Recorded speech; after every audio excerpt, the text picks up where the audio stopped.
Hello and welcome back to what is part 2 of my introduction to my playthrough of Pathfinder Kingmaker, and that is quite a mouthful. So in my previous video I talked a lot about difficulty, and I talked a lot about the concept I have for this playthrough, and I talked about what had really influenced this playthrough, which was Miv's playthrough of Baldur's Gate and Baldur's Gate 2. Now, I'm going to go into quite some detail in this second part of the introduction into the character creator. And if you're not interested in me labouring over the character creator for a considerable length of time, you can skip this video, part 2 of the introduction, and move straight on to part 1, which will be the first part of the game.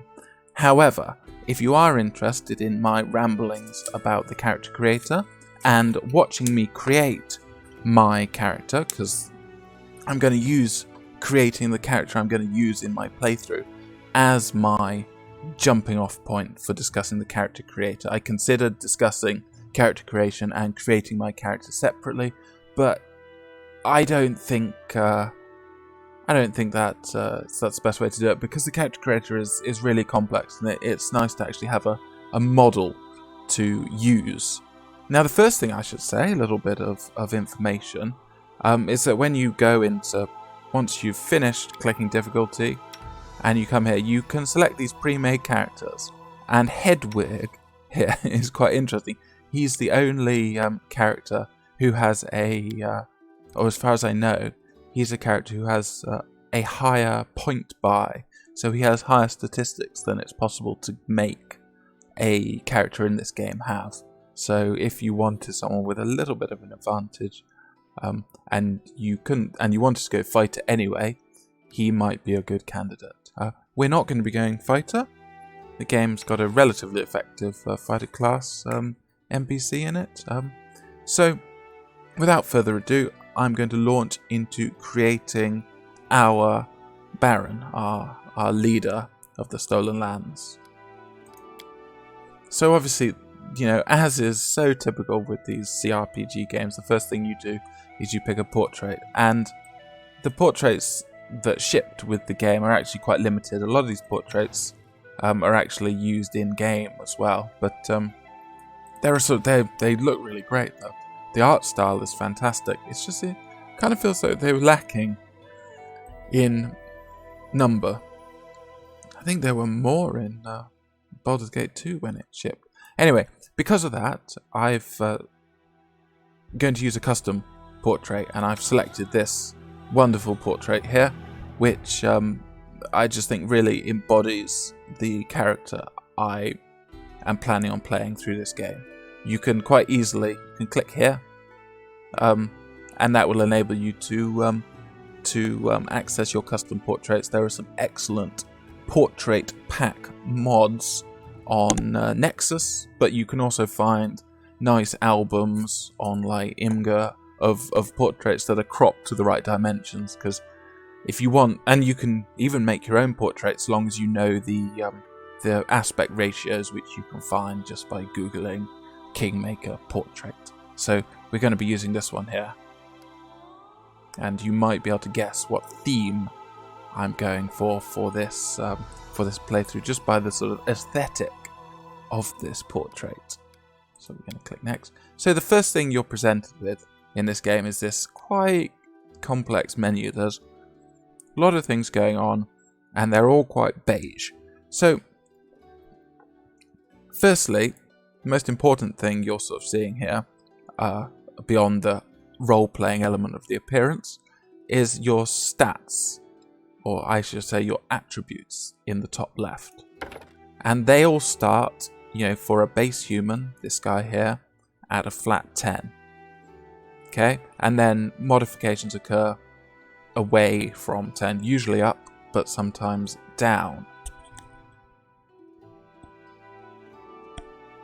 Each of these stats governs particular elements of the game. For instance, strength here. First of all, like for a regular character, any close combat, any melee attacks both your chance to hit and your chance to damage, and your additional damage you do will depend on your strength. This also affects your athletics skills and stuff, but I'll get onto all of that. What I wanted to talk about is your racial choices, because this is the first choice you make after your portrait, and each of these races will tend to have like modifications here away from 10. So while the human starts with these flat 10, and you can in fact you gain an extra +2 to 1 ability score of your choice, so you get a little bonus too. Others will have preset pluses and minuses, yeah, and so on. And so, you know, there are two reasons to choose a particular race. The first one, of course, is your vision for your character, like your role-playing vision for your character. Like, don't let anyone tell you you can't play a gnome barbarian. Just go for it. But contra to that, the other reason for choosing a particular race is if it synergizes well with your class. Like, obviously, something that's going to have a bonus to, say, intelligence. Who's got a bonus to intelligence? Elf. Something that's got a bonus to intelligence may be better suited for an intelligence-based caster, and something that's got a bonus to constitution may be better suited to, say, a kineticist. Something that's got a bonus to dexterity may be better suited to a rogue or ranged type character. So on top of these bonuses to stats, each sort of race has its own quirks and perks. For instance, the elf has stuff like elven weapon familiarity, meaning an elf can use exotic weapons like an elven curved blade without needing to take an exotic weapon feat. They can use longbows without, if they lack martial weapon training, they can pick that up here. So elf can be quite a popular choice for stuff which lacks access to bows. So, and also, this is quite cool. So elves get this bonus to spell penetration. We are not going to be playing an elf, although she kind of looks like an elf there, and I like elves thematically. It's a pretty that's a bit of a sort of stereotype, isn't it? Like, I want to play the elf. Anyway, I when I do the DLC to this game, Van Lot, I'll probably play an elf because, you know, it fits better in a short adventure than having to sit through this whole thing.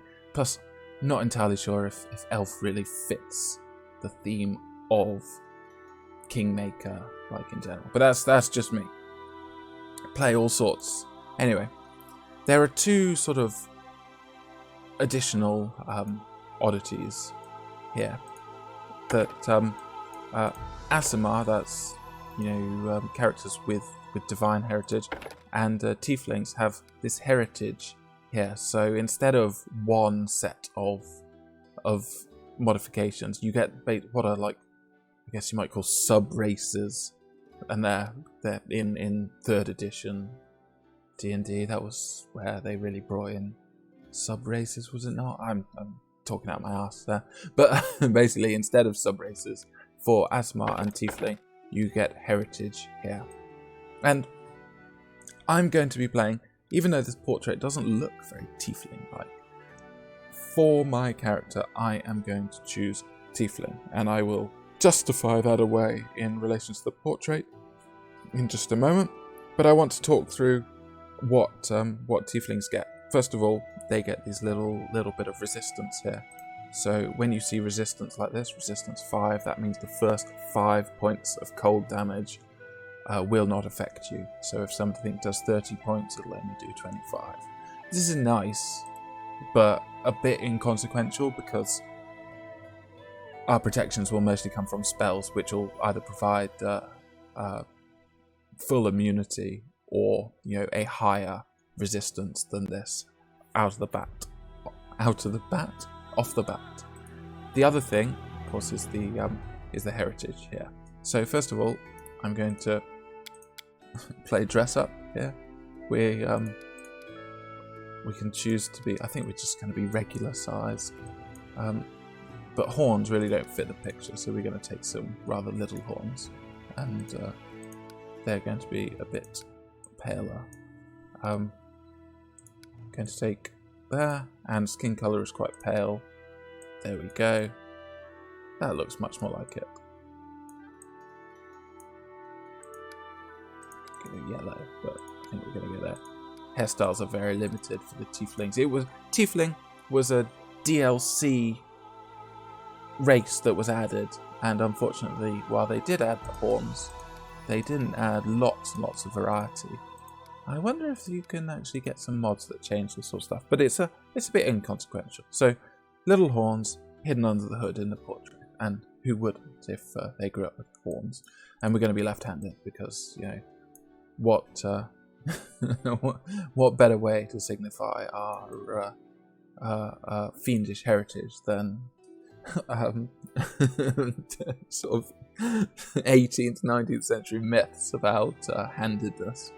So you can find all sorts of information on the on various wikis and in guides about why you choose various races. Some of them provide more unusual benefits, like gnomes provide this gnome magic, which gives +1 to DC, +1 to difficulty class of illusion spells. So if you want to be an illusionist, a gnome is quite a good class to go as. And in fact, in Wrath of the Righteous, you get a gnome-specific arcanist, the phantasmal mage that's focused on illusions. It's quite cool. Anyway, Tiefling. There. Now I've got to reset all the stuff. There. There. Oh yes, face. Yes, that really does look quite finished. We're going to go there. There.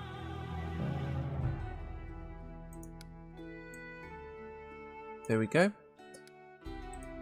So, I guess the most important decision that you make is not the race, it's the class, because, you know, this will drastically change how you play the game. Now, there are certain classes, as I said, that synergize better with certain races, but, you know, on regular difficulties, you can play any class with any of these races, and it will make and it will work fine.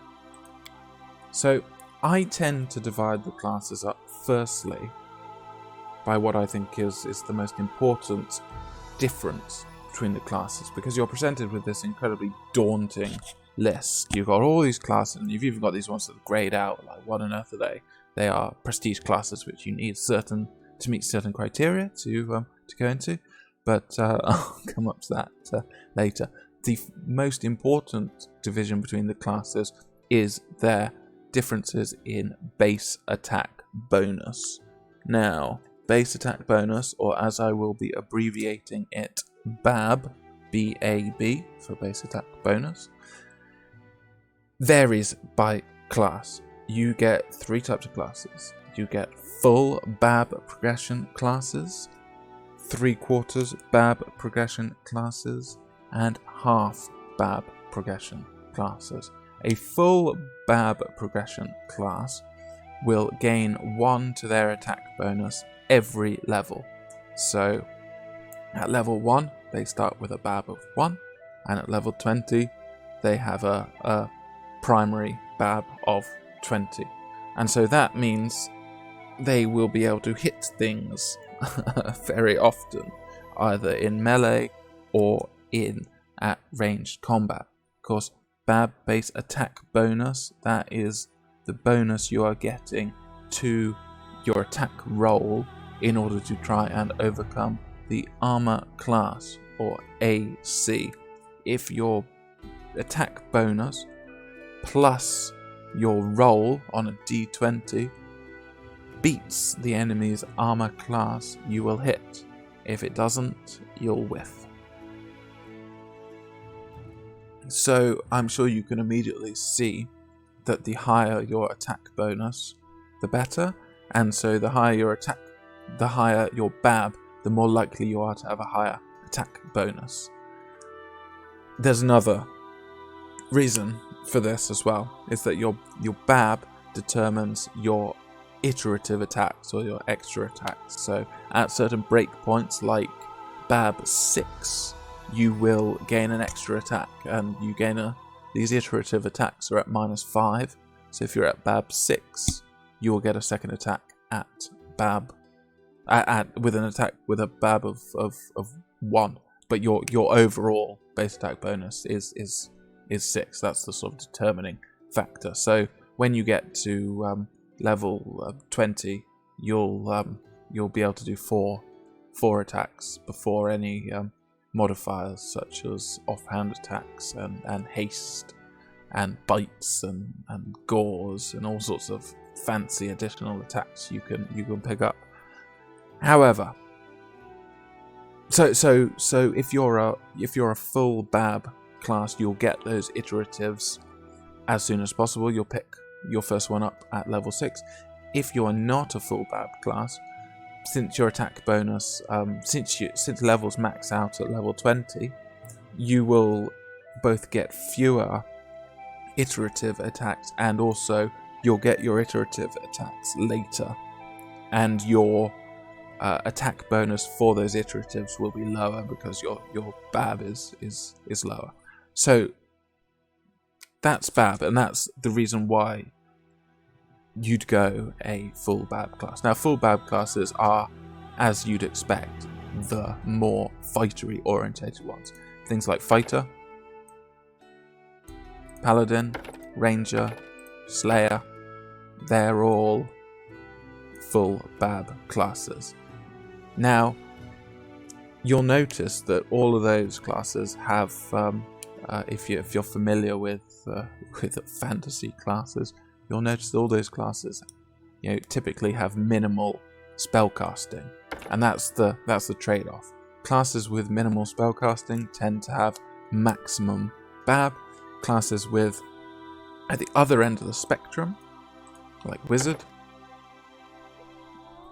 only has half Bab progression, but has full spell progression. So a Wizard will gain level 9 spells up here, and they've got very rapid spell progression. They cap out at level 9 spells. So you almost have this inverse relationship. High Bab classes, or full Bab classes, get minimal spellcasting, and half Bab classes tend to get maximum arcane spellcasting. So that's Wizard and Sorcerer. Now, there are lots and lots and lots of classes in the middle, what are so-called like 3/4 Bab classes. Now they, obviously better than a Wizard or a Sorcerer, but not as good as a Fighter. And these tend to fall into, full Bab class Monk, missed that one out. These tend to fall into a few categories. They are either things with partial arcane casting. So something like a Magus. A Magus can cast up to level 6 spells, and it is a 3/4 Bab class.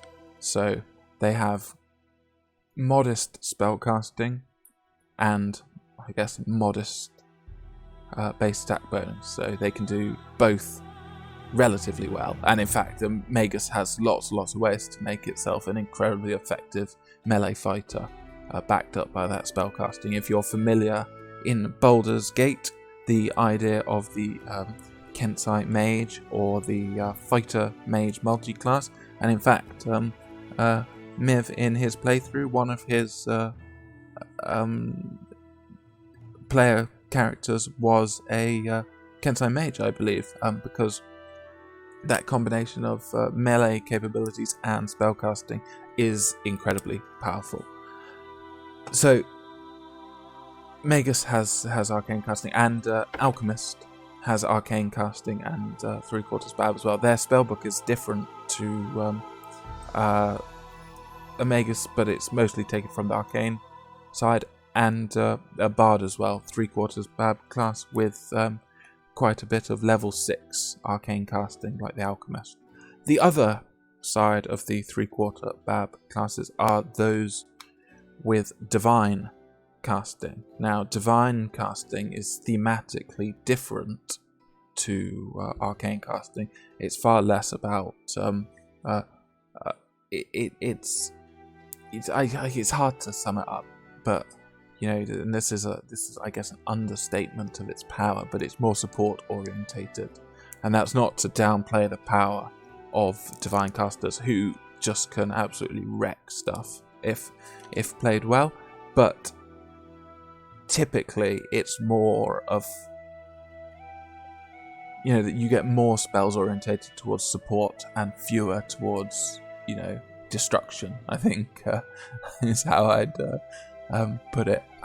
So clerics and druids. Druids have a different spellbook again, but it's closer to the cleric spellbook than it is to the arcane spellbook. Now, clerics and druids are 3/4 Bab classes. They are full caster progression. So like an arcane, like a wizard or a sorcerer, they will be able to cast level 9 spells of their particular spellbooks, divine and druid. And you can kind of see that if a magus is a 3/4 Bab class with level 6 arcane casting, whereas a cleric and a druid are 3/4 Bab class with full divine and druid spellcasting, there's the implication there that they're on a relatively equal footing, even though magus has much less access to spells, and I think that kind of works out quite well. Clerics are immensely powerful, but they can wade into combat more than, say, your typical wizard or sorcerer. And you get what other? So that was the first part of 3/4 Bab classes. Those that have casting and 3/4 Bab, either full divine progression or partial arcane progression. The other group are the is the sort of rogue group, and in a way you could lump some other stuff in, but rogue really sort of stands on its own. Rogue is a 3/4 Bab class, but it doesn't get any arcane casting or divine casting unless you pick Eldritch Scoundrel. What they get instead is this little orange dagger, so lots and lots of sneak attack die. So they'll be doing lots of additional damage as they go up, and they also get access to additional talents. So they get lots of feats here. So they'll get feats on odd classes, odd levels, and they'll get rogue talents on even classes. So they've got effectively as much access to feats as a plain old fighter, whose main appeal is all these bonus feats, bonus combat feats. However, they're 3/4 Bab rather than a full Bab, and they get sneak attack instead, and also they get more skill points. So the typical sort of skill monkey rogue. So I think that's a relatively convoluted and impossible to follow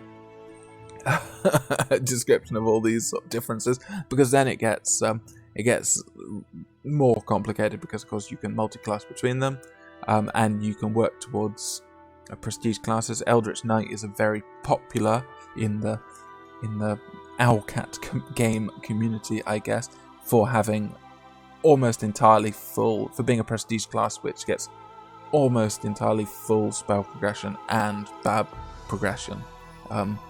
So this is people like this, and there are some real oddities like Mystic the Urge, which the common consensus seems to be doesn't work. Well, I'm sure you can make it work. But, yeah, and there's Kineticist as well, which sort of stands on its own. Kineticist is like, what if you wanted a class that just blasted, and Kineticist is your blaster. And if you see here, this level progression, look, it just looks pretty wild. There's so much going on there. I'm not particularly experienced with Kineticist. there are kineticist NPCs in this game who I'm not going to be using just because I don't feel like I know the class well enough to show it off, because it is its own beast. Things like Inquisitor get like special abilities like judgments. These are really cool, but Inquisitor is a 3/4 bad class, but it only gets a partial divine spellbook, and in exchange for those 2 effective like downgrades, it gets all sorts of fancy stuff like more feats, teamwork feats, and judgments, and a natty hat, which is cool with little horns sticking out the top. Now, I think it's time for me to talk about my particular character who I'm going to play as. I'm not playing as an Inquisitor. We're going to play as a Sorcerer, and I can immediately hear groans or possibly sighs or like, oh, that's cool. Anyway, I love arcane casters. That's the first thing. Just something really satisfying about slinging magic. In fact, I love full bab classes as well, and one of my favourite classes in Wrath of the Righteous is the very powerful Mutation Warrior, which is just sort of fighter goes smash with a big sword. Ridiculously fun to play. I'm going to be playing as a Sorcerer, and there is a class here that's again perennially popular in the community, and that's a Sylvan Sorcerer, because one thing I haven't talked about is some classes get access to an animal companion. Classes like Druids, Rangers, and various like subclasses get an animal companion. And Sylvan Sorcerer is an archetype within Sorcerer that gets an animal companion, and animal companions can be really powerful because it's an extra teammate, and they are very effective in the mid game, and they can be very effective at the beginning as well. It depends which one you pick, basically, but yeah, incredibly effective. One other thing I should cover before I discuss this is if I click on something, you get various options. Each class has 4 archetypes, basically.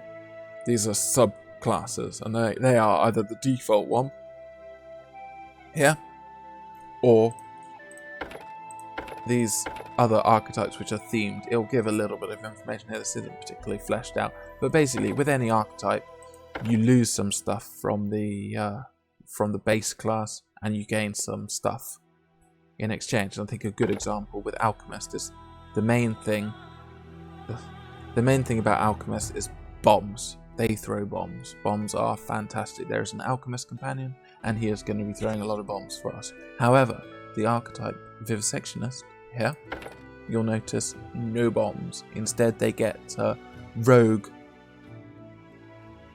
grade sneak attack progression, i.e. every other level they gain sneak attack die. So that can be very powerful. And they also gain like a mutagen, so they can imbibe something for a mutagenic bonus to their stats, an alchemical bonus to stats. So this is a more, I guess, either melee or so you can make a ranged Vivisectionist as well, and you can do a lot of damage because they've also got they've also got level 6 spellcasting as well. So this can be very powerful. So that's archetypes, and you can play around and you sort of see that, as an example, Inquisitor gets this sort of stuff, but if you pick Sacred Huntsmaster, you lose some stuff and you gain an animal companion, which the base Inquisitor doesn't have. Monster Tactician, you lose judgments, I believe, and what you get is the ability to summon monsters and to share your teamwork feats with them. Teamwork feats are cool, but I don't want to get bogged down in the absolute intricacies of the game too soon. So I'm going to go back to Sorcerer, and I was just saying that the Sylvan Sorcerer is popular because of that pet. We're not going to be playing a Sylvan Sorcerer. We are going to be playing a regular Sorcerer with a particular bloodline. These two here, so this is quite interesting, Imperial Sorcerer and Sage Sorcerer. So Sorcerers typically use Charisma as their casting stat. Sage Sorcerers instead use Intelligence. and have a rather wizardly selection of abilities here. Imperial Sorcerer uses Wisdom and have a more divine orientated a group of abilities and spells they gain on level up. I should just sort of point out that you can see here levels 1 through 20, and then you drop down and it tells you what you get at that particular level on top of your spellcasting, which it doesn't tell you what really goes on. You have to sort of fiddle around. In fact, I don't know if it does. In Wrath of the Righteous, it lays all that out and your bad progression really nicely. Anyway, we are going to pick regular Sorcerer, and in reference to our portrait, we are going to dress in green. There we go. Green's the best. There. So, next we need to talk about heritage. Now, as I said, only Tieflings and Aasimar have heritages, and these are basically sub-races.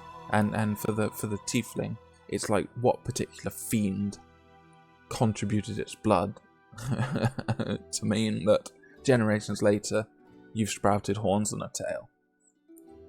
And each of these, let's just pick Demon Spawn here. +2 to strength and charisma, -2 to intelligence. These are your stat modifiers, your attribute modifiers. And then they get a little bonus. +2 bonus to trickery and perception. They can use the Stone Call spell once a day, and they gain +2 bonus to confirm critical hits. So you get some nice little things thrown in there as well, and those differ based on which one you choose. So a bonus to different skills, cast blindness, and a small amount of damage reduction, unless they're using piercing weapons, presumably because you've got fur. But we're going to pick Divspawn here, and I'll talk through why. Firstly, we're a charisma-based caster, and the Spitespawn gives a bonus to charisma, and it also gives a bonus to dexterity, which is quite nice. It gives a penalty to intelligence. Unfortunately, we're less smart than the average person, and we get a racial bonus to persuasion. Persuasion is very important. We also get a little bonus to knowledge world. That's not going to come in as much. This is the main reason, though. On top of that, +1 to the DC of any saving throws against enchantment spells. Now, DC stands for difficulty class, and whenever you cast a spell that affects someone else, excuse me. Whenever you cast a spell that affects someone else, I'll try and mute the microphone next time that happens. Whenever you cast a spell that affects someone else, that spell tends to have a difficulty class, and that is what your opponent needs to roll on a d20 and combine with any bonuses they have in order to resist the effects of that spell. Now, that might be taking half damage, that might be shrugging the spell off entirely in the case of a save or die type effect. And bonuses to DC generally come from your primary casting stat. So our charisma will give us bonuses to DC, and I'll talk through that when I talk through abilities, attributes. I guess they're called abilities here, so I should really refer to them as abilities. Bonuses to DC also come from the spell level. So a level 1 spell has a DC bonus of 1, a level 9 spell has a DC bonus of 9, and all the spells in between have the same. Apart from that, bonuses to DC are quite hard to come by, and so a racial bonus to enchantment spells are going to come in really handy with the build I have in mind for this class. I don't even really like the term build for the character I have in mind, because we are going to be casting lots of enchantment spells. So, Divspawn there. I should also say that Sorcerer, every class gets these feats here on odd numbers. Sorcerers, they gain bonus feats. They get 4 bonus feats, and crucially, one of those bonus feats is at level 1, which is great to get.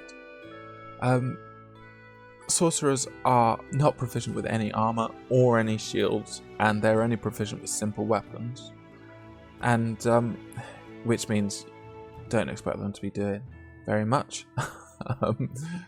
But we can also use detect magic, which features into some dialogue choices, and finally,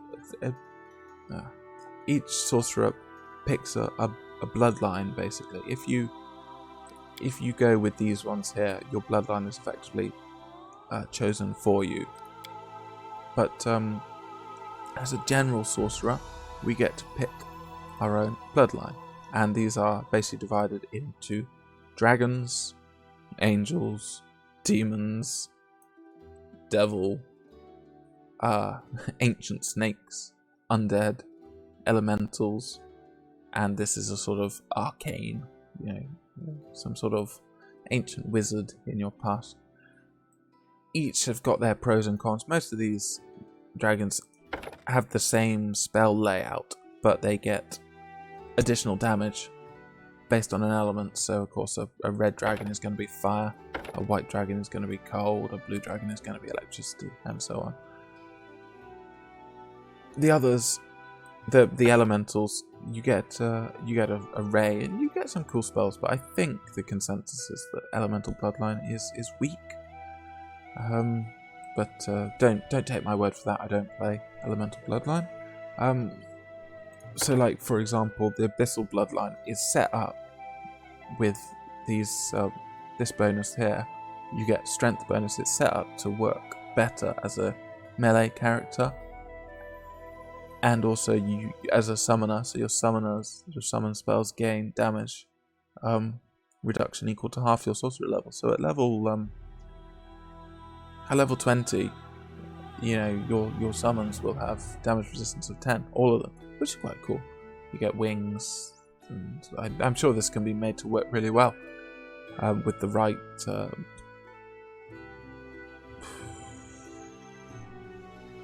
what would you say, the right approach.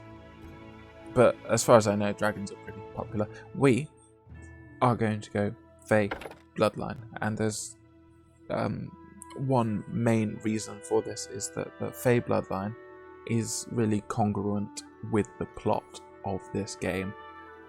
There's a lot of Fey in this game, and I think it works out really well with my plan to get the secret ending, as it is described as.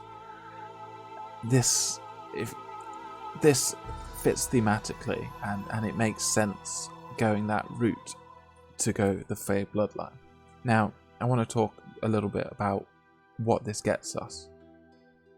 The spells are slightly druid orientated, but I'll talk about the most important thing first, is this Fey bloodline arcana at level 1. The spells of the compulsion subschool have their DC increased by 2, and I can tell you that every enchantment spell in this game is of the compulsion subschool. There's a second subschool called the charm subschool, which infernal bloodlines gain a bonus to. As far as I understand, there are no charm spells in the game. They are all classified as compulsion. Okay? Now, if you add that to our Tiefling heritage, then you'll see that we're getting a bonus of +3 to the DC of basically all our enchantment spells. And enchantment is so thematically fitting with Fey bloodline, with this game in general. Plus, I've played a lot of games like Baldur's Gate 2, Icewind Dale, these sort of things, and I've always kind of wanted a game that where enchantment felt like it really worked.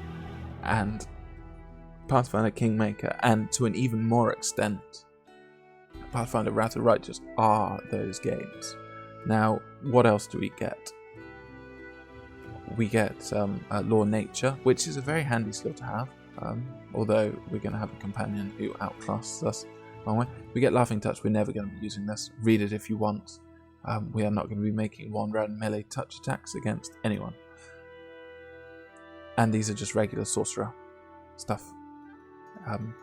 We get certain bonus feats available which we can take, which are you know, not the greatest, I guess I'd say, but we deal with what we have. Important spells. So at certain levels, we get additional spells, this row here, added to our spell book. Important spells are Hideous Laughter, which is a compulsion enchantment spell. This is a single target disabler. It doesn't work on things that are immune to prone, and it doesn't work on things that are too stupid to basically, if you're immune to mind affecting spells, it's not going to work. We get Deep Slumber, which will we get it. The problem is we get these spells like one level after we'd be able to pick them for the first time, I think it is, and so it just feels like we get things a little bit late. But Deep Slumber is getting that for free. It's not the greatest, but we will get a little bit of use out of a sleep spell that can affect 10 HD. But we're not going to get much use out of Poison.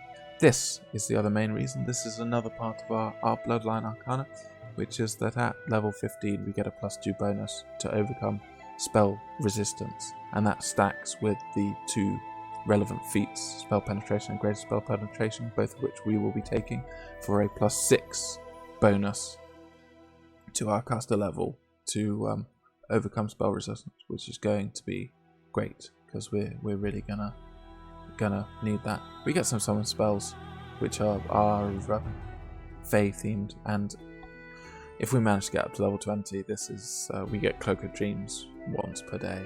Yeah. Basically, the spells aren't anything to write home about, but it's all worth it for a +2 to DC for Flay Bloodline, and to get that, like other Bloodlines here, School Power for Arcane Bloodline gets can choose any school they want to increase the DC by +2. You don't get that to level 15. What we want is that immediately, so that everything is supercharged.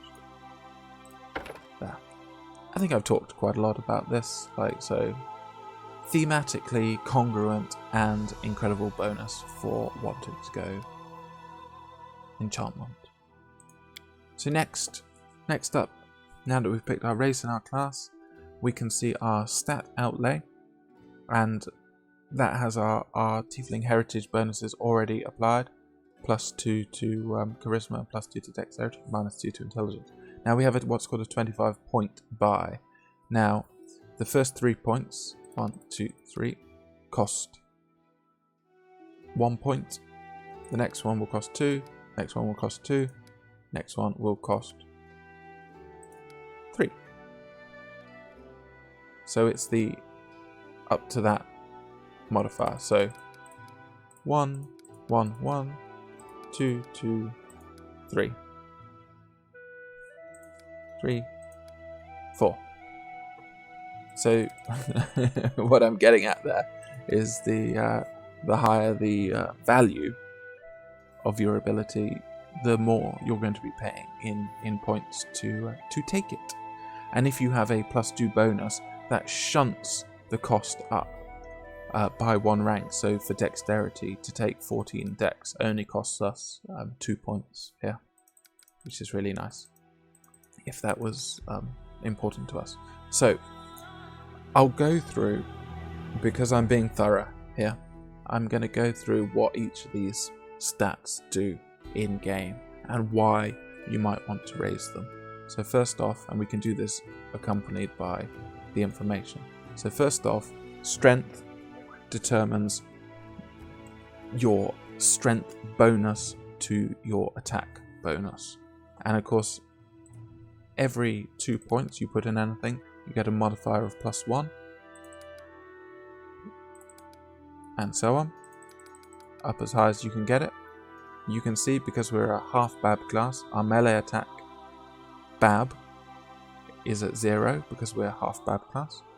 If we put 2 points into strength to raise our modifier to +1, we'd go up to melee attack +1. So our Bab is still 0, but add to that our strength bonus of +1, and suddenly we are going to hit, instead of never hitting, we're going to hit just a tiny bit more.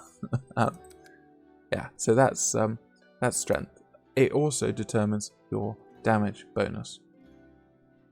So for every 2 points in strength, you will get +1 to your damage.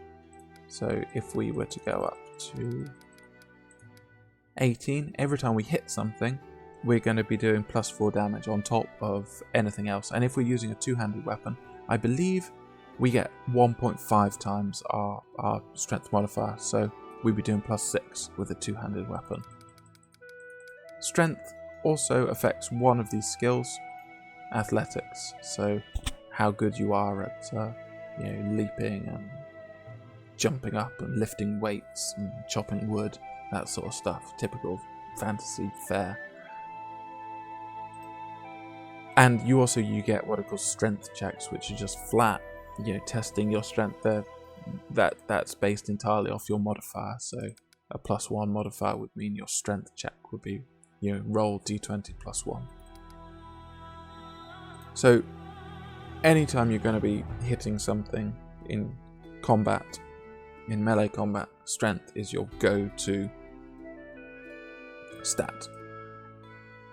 It also, as an additional case, that you get certain ranged weapons, composite longbow and composite shortbow, in which you will also add your strength modifier to the damage, but not to the attack roll. So if you had a composite longbow, 1d8, and you had strength of 16, it would be 1d8 +3 damage. So I think that's covered. Strength. Dexterity determines lots of things.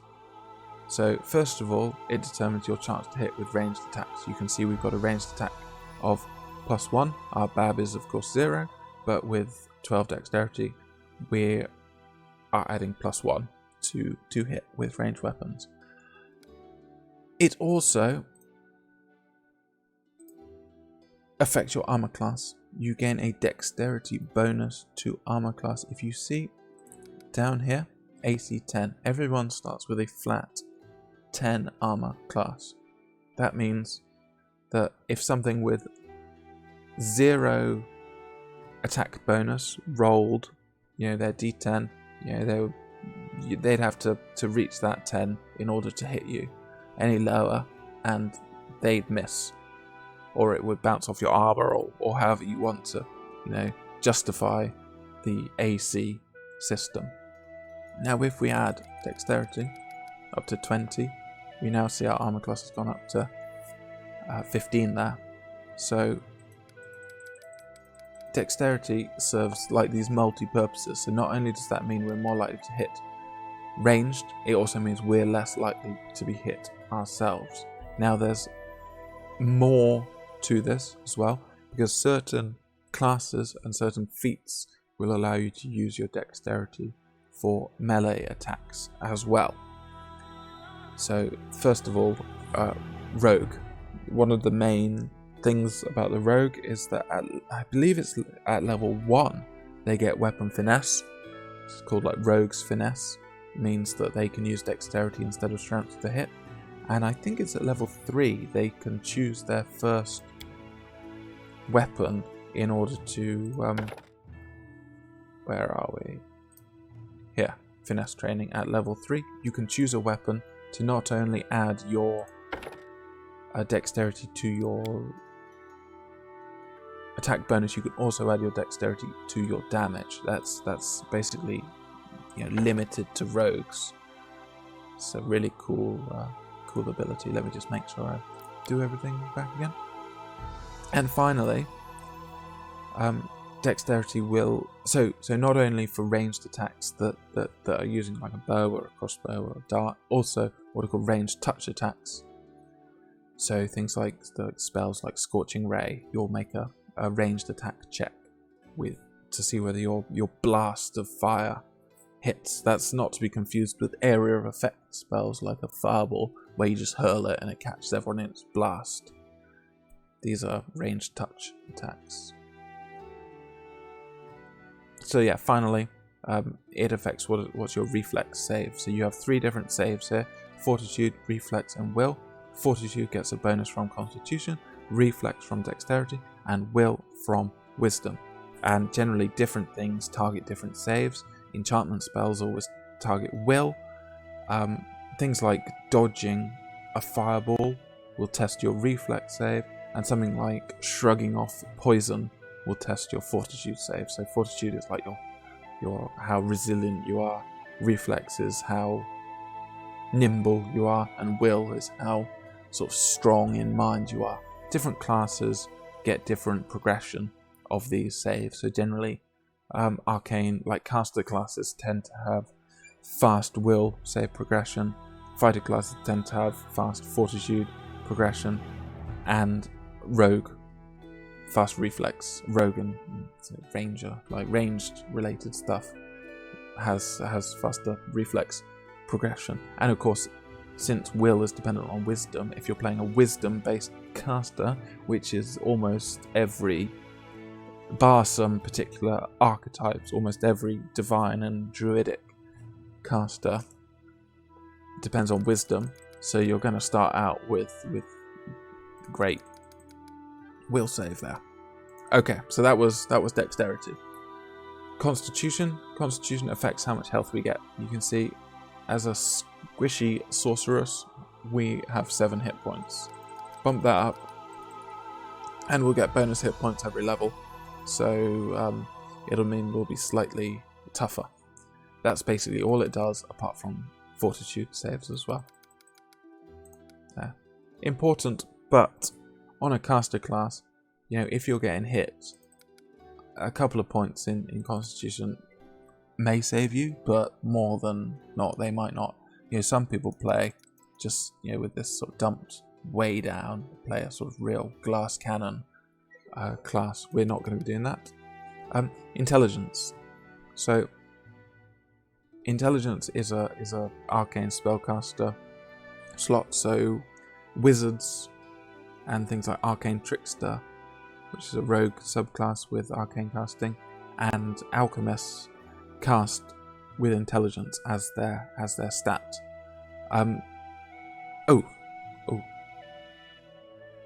Should just mention that dexterity affects some skills as well. So mobility, trickery, and stealth are all based on dexterity. So not only does it affect armor class and range to hit and potentially melee to hit, it also governs 3 skills. So Constitution doesn't govern any skills. Intelligence governs 2 skills as well. These knowledge skills, knowledge arcana and knowledge world. And it also determines the number of skill points you have in total. So if we pump intelligence, you'll see our points go up. And different classes have different point progression. You'll see intelligence here. The number of skill points gained each level, your character always gains at least 1 point per level. So wizards and alchemists require intelligence to cast. And the maximum level of spells you can cast is determined by your intelligence. So you need at least 19 intelligence to cast level 9 spells. And as I touched on, your modifier here will determine the bonus to the DC of your spells. So high caster stat will also increase your DC. Knowledge arcana is like knowledge of magic.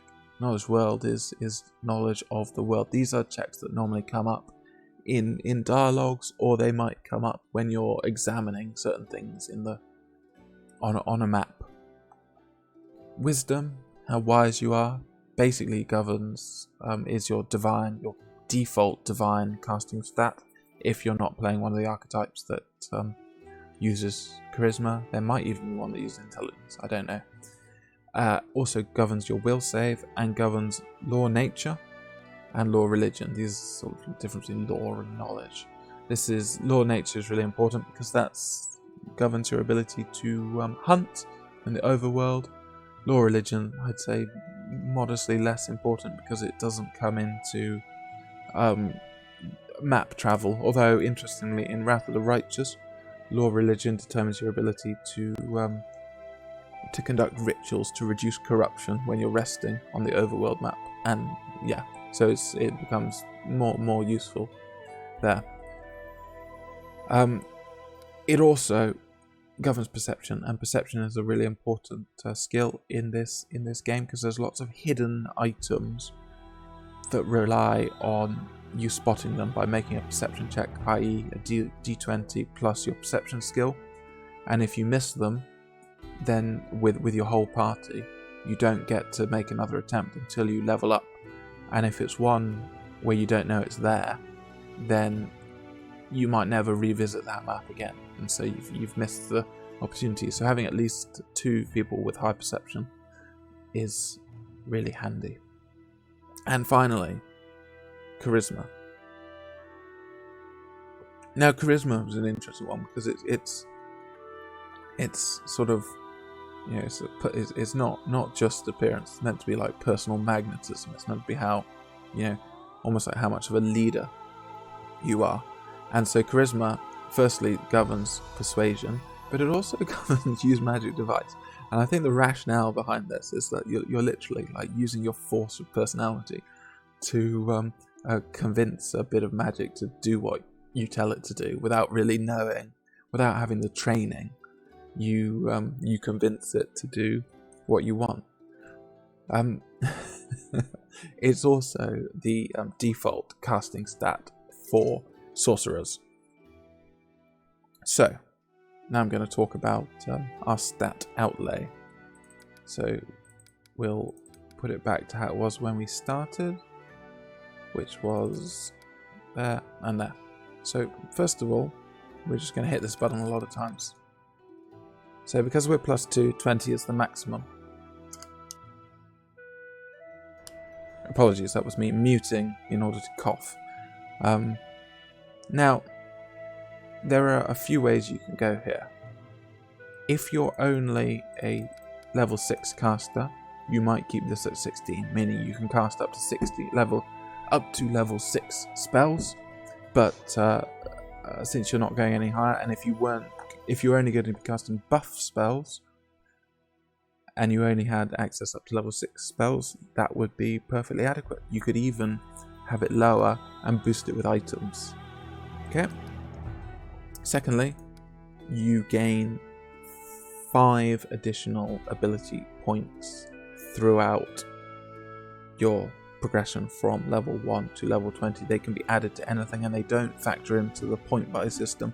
They're just flat +1 to anything you want.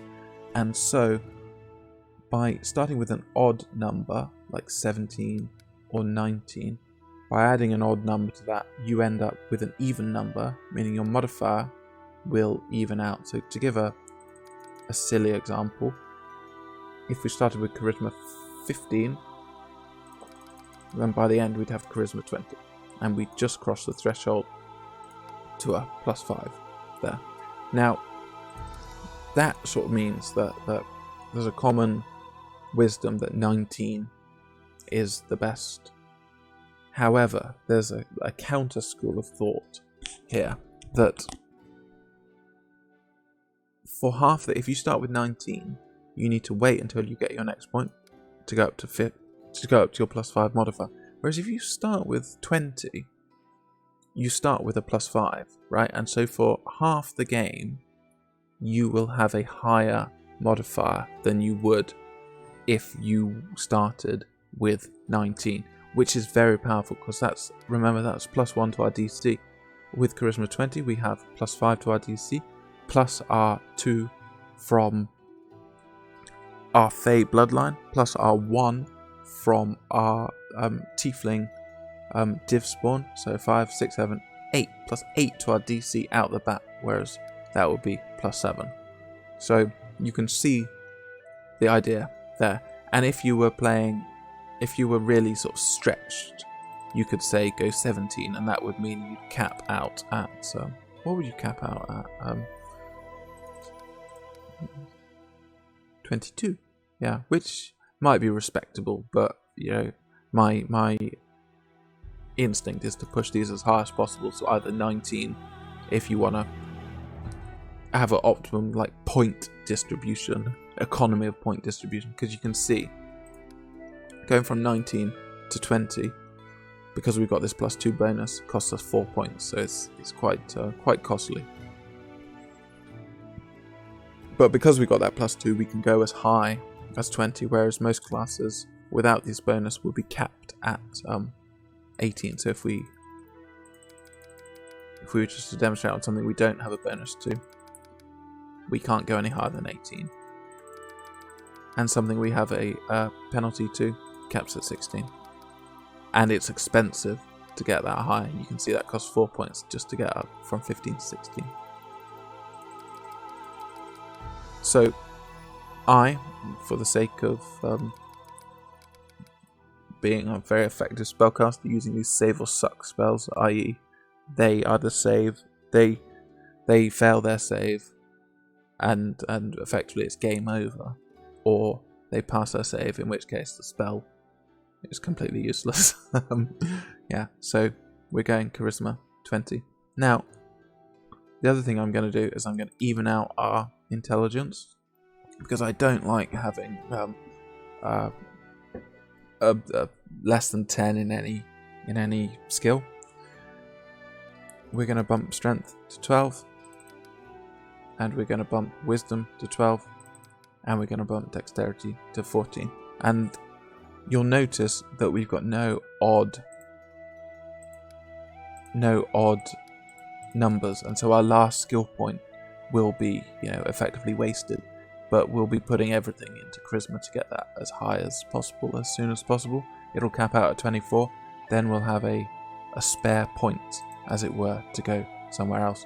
The other option would be to take a small, to bump something down, and then we can take 2 odd numbers. But the benefit, as far as I see it, is minimal for this class, who only really cares about one thing, and that is casting spells with a high DC. So effectively, if I just describe this character, incredible magnetism, which is kind of what a sorcerer is about, modest strength, or sort of, average strength, modest dexterity, average constitution, average intelligence, average wisdom. Just a little bonus to our will saves. Strength, it's worth raising because this just increases our carry capacity a little bit. I didn't mention that, but when you're moving around on the map, the amount of stuff you can carry depends on your strength. So just to give an example, we could bump that down to 7, which could mean we could have 16 dexterity and we could have 14 wisdom. But we can't carry anything. It's annoying, and since we're not going to be casting any raise, anything that requires a ranged touch attack, the dexterity bonus is minimal there. And I'd rather have a slightly increased carry capacity than a slightly increased chance to hit with a bow when we're not going to be hitting anyway. We can't use bows, but say a crossbow. This means we only have 2 points, and every level you can assign points. Some classes might have as many as 8, depending on their intelligence. And all of these are relevant. Some of them are relevant for resting. Some of them are relevant in conversations. Some of them are relevant on the world map. I'll just talk about them in general. Athletics and mobility are almost always for checks to do things like to move through undergrowth and that sort of stuff in the map, to scale a cliff, scale a wall, bust through a palisade. Trickery is an essential skill, because this allows us to disarm traps and open locks, and if we want to get stuff, we need someone with high trickery. Stealth is really important in resting and moving around on the map, because high stealth reduces your chance of being ambushed, and I think it's a skill that gets neglected, because if you're happy to save and reload a lot, you can get away with not putting any points in stealth, because anytime anything bad happens, you can just reload. However, I like to minimize the amount of reloading, so we're going to keep that quite low. These are mostly in dialogue, as and knowledge well determines your cooking. Actually, is quite important if you want a much underutilized bonuses from cooking. Law nature determines your ability to hunt. On the when you camp, hunting is really important if you don't have supplies, and one of the main reasons people lose time in the game is that hunting takes time in addition to your 9 hours resting. So if it takes you 11 hours to hunt and 9 hours to rest, then you've spent 20 hours when it could have only taken you 9 hours for your rest. Law religion I talked about a little bit before, but this is mostly a dialogue choice, but more important than Wrath of the Righteous. Perception, I talked about how essential this is for seeing things hidden in the map. There's a sort of sub-game of spotting hidden things. Persuasion is essential to have on our main character, in my opinion, because, and since we've got sky high charisma anyway, we're the go-to person for this. There are some persuasion checks which we really want to make, which are main character only. And finally, use magic device. This can be really, really powerful. It's underutilized, in my opinion. But you can use magic device to cast scrolls on for your fighters to be able to cast self-only scrolls, notably things like mirror image or say echolocation or something like that. If you're someone with a pet but aren't a druid, you could cast something like acid more to give your pet acid attack, very useful against trolls.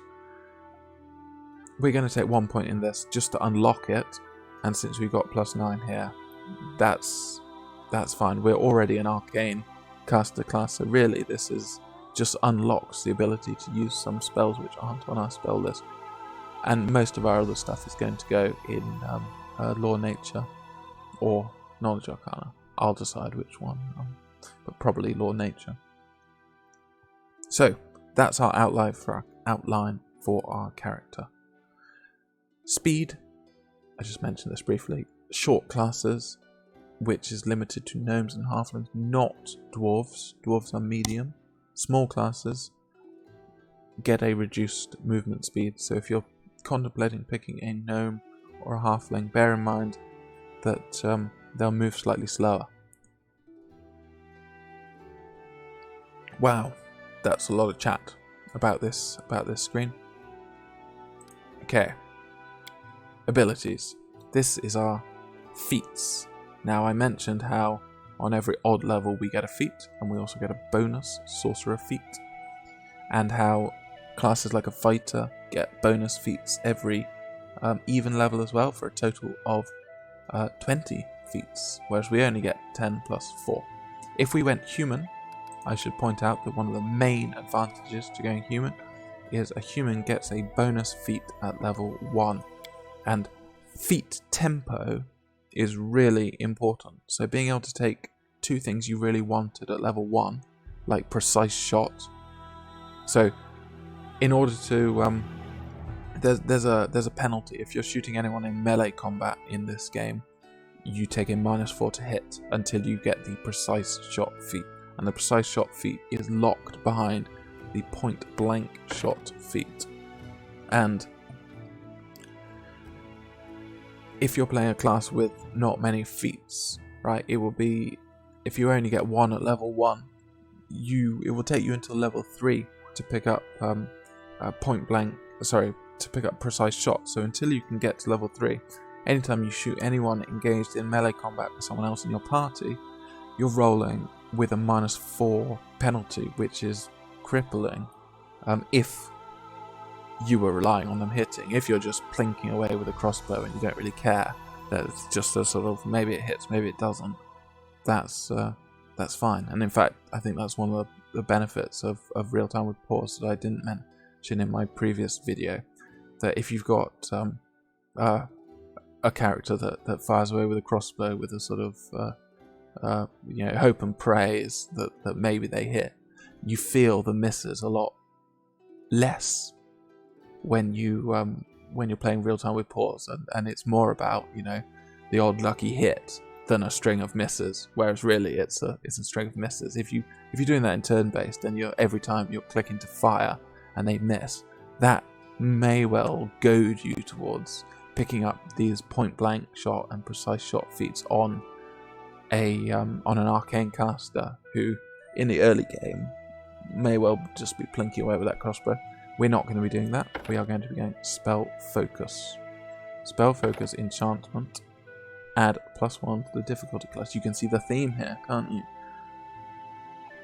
This is one of the only other ways to increase our difficulty class. So our feat, spell focus enchantment, and our sorcerer bonus feat, greater spell focus enchantment. So the combination of these two gives us +2 to DC. Heritage is +1 for 3. Archetype class sorcerer bloodline is +2, and charisma is +5 for a total of +10 to our DC as we start.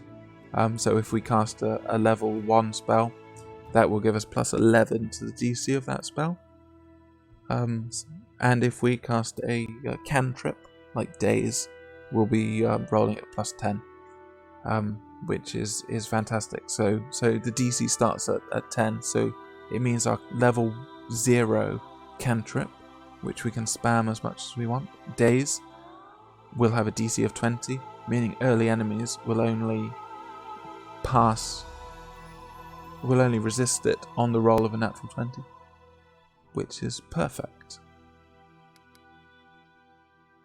There are lots and lots of other feats, and I don't have the will to go into discussing these all here, and I don't think it would be a very good use of time. I will discuss feats as I take them in the game, and will justify them as I go along. I've realised I've just crossed the 1 hour. No, I started my timer late. I think I've been talking for 1 hour and 10 minutes. Wow. Okay, spells. Let's wrap this up. Sorcerers are non-prepared casters. They're spontaneous casters, meaning they pick spells at level up, and then they get a number of casts per day for each level. So you get like 5 casts of level 1 spells. And you can pick any spell you know and cast that spell from the ones you know, but you can't learn spells from scroll. You can only learn spells at level up. A wizard and an alchemist and you know, those intelligence-based casters are prepared casters, magus, meaning they can learn spells from scrolls. So if you can find the spell, you can learn it. You don't need to rely on leveling up, but you need to slot which spells you want to have for the next day into spell slots, and those are the only ones you can cast the next day. You might know it in your spell book, you might have it written in your spell book, but you can't cast it unless you've prepared to cast it and rested. This is the sort of Vancian magic system. But sorcerers are spontaneous casters, meaning if we pick Burning Hands and Enlarged Person, we could cast 5 spells in total, distributed between each. We could cast 5 Burning Hands, or we could cast 1 Burning Hands and 4 Enlarged Person, or vice versa. Now, enchantment spells at level 1 are really limited. We basically have Hypnotism here, which gives us, it's got a 2d4 duration, it's a will save like all enchantment spells. It takes a full round to cast. Most spells only take a standard action. This takes a full round, so a full 6 seconds. And it only hypnotizes 2d4, so it might only hypnotize 2 HD hit die of creatures. It might hypnotize 8, but most likely it's going to be around 4 or 5. Say 3 to 5 would be what you're most likely to end up with. The fact that it's a full round makes it very difficult to cast quickly in the early game. I'm not a fan of this spell because it loses effectiveness very quickly. The other enchantment spell is Sleep, and Sleep affects a flat 4 HD, 4 hit die. So if you're fighting 4 enemies each with 1 HD, you can send them all to sleep. And if someone is sleep, they are helpless, which means you can do a coup de grace, which is like an auto crit on them. So and also they need to save or die. So it's very powerful. But we're gonna get Deep Slumber, which affects 10 hit die later on, and this is also a full round cast, and it loses its effectiveness very quickly. So we're not going to take any enchantment spells early on. We're going to rely on days to do that. We are going to take Reduce Person, and what's it going to be? Enlarge Person. Yeah, I've already got it there. So we can make things big, and Enlarge Person will give you a size bonus to strength at +2, so that's +1 to hit, and it will do a minus penalty to attack rolls, so that's -1 to hit, and a -1 to dexterity, and a -2 to dexterity, and a -2 to armor class. So on the face of it, this doesn't look that good, but what it does is it increases your size, so your weapon ramps up. So if you have a great sword, instead of doing 2d6 damage, it does 3d6 damage. And this bonus to strength also increases the damage you're doing as well. So the bonus to strength and the reduction to attack roll cancel each other out. So really, what you're looking at here is a flat -2 to armor class in exchange for doing more damage. Reduced Person is the opposite. It'll increase your armor class by 1. It'll increase your dexterity by 2, which should increase your armor class by 1, as long as you're not wearing armor which prevents you gaining your full dexterity bonus. So say theoretical +2 to AC, and a +1 bonus to attack roll, but a -2 to strength. So if you're a strength-based melee character, those will cancel each other out. But it'll mean you do less damage, and you're small, so your weapon will bump down to small, meaning if you were doing 1d8, you're probably doing 1d6 with your littler weapon. If you're doing 1d4, you're down to 1d3, and so on. The other good thing about Enlarged Person is when you're big, you have what's called reach, which means you can a natural reach of 10 feet, meaning you can hit things quite a long way away, meaning you can stand behind someone and bop people on the head from safety. These are spells that never lose their value in the game, in my opinion.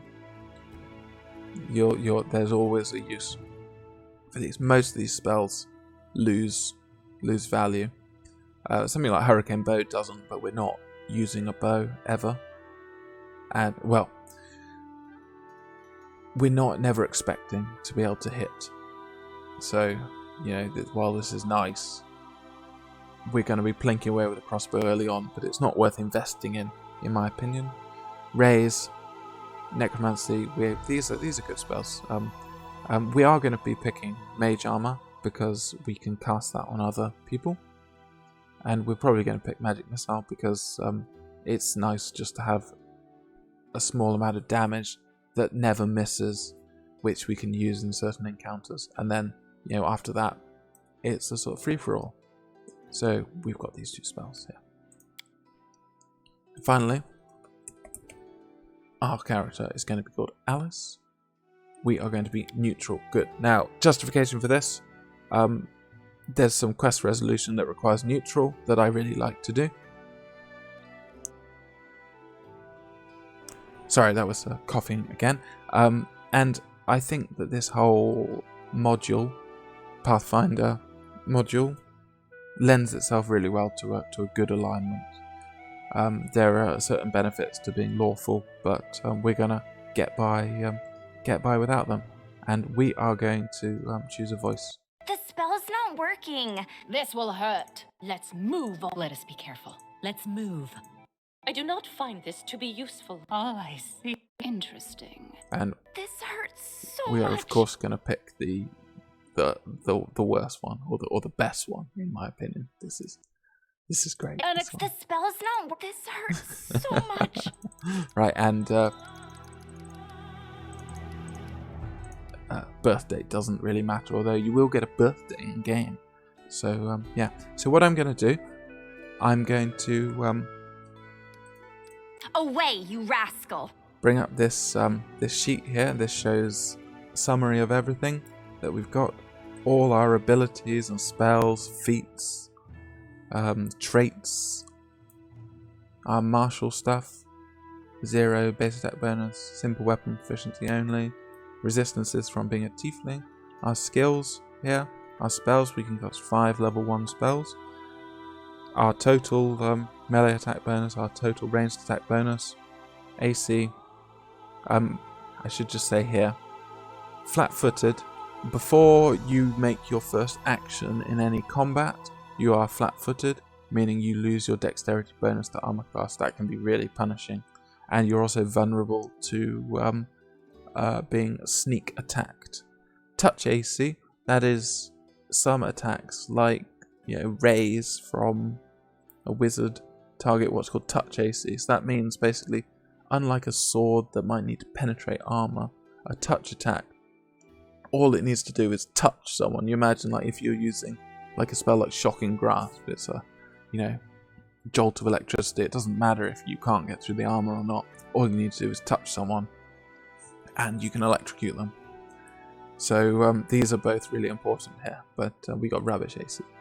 And, so what I'm going to do is we're going to play through the first, I'm going to play through the first